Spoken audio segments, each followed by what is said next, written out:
So this demo, we're going to show you how to tag a product when it's added to a collection and untag it when it's removed from the collection. These are things that you can't do in like Shopify Flow. There's not a default action for it.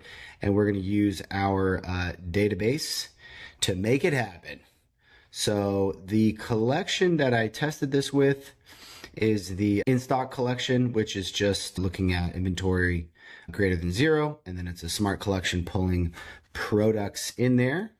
And then I did a test on this guy. So it had 0 in stock. I added some to the stock and I'll show you how the workflow ran. All right, here is that run. It's triggering when the product is updated, and then we got a delay for about 20 seconds because most of the time when that webhook, at the moment that webhook runs, and then when you grab the collections that the product belongs to, it hasn't actually internally in Shopify calculated that. So when you grab the collections, it doesn't realize it's in that collection yet. So this may vary, this 20 seconds may vary a little bit depending on your store. This is from my test store.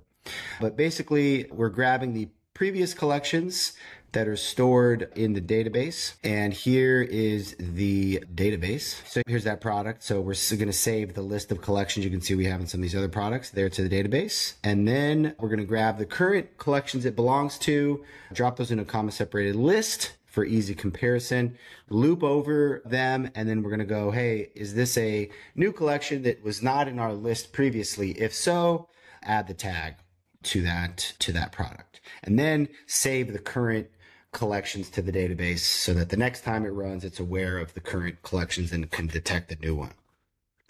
So that's pretty much it. I'll just jump into the builder just in case there's anything else we want to look at here.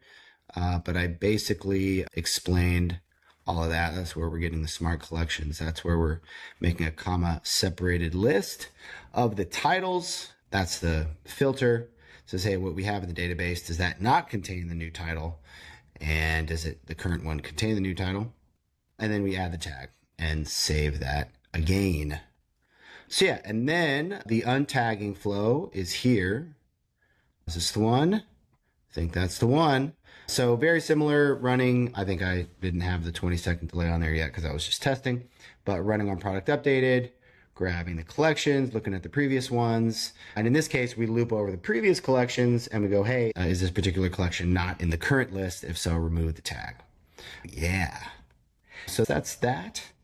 And as per usual, you can find these on the automation demo section of the blog, and you can download those workflows there. So let us know if you'd like any help setting that on up. Cheers.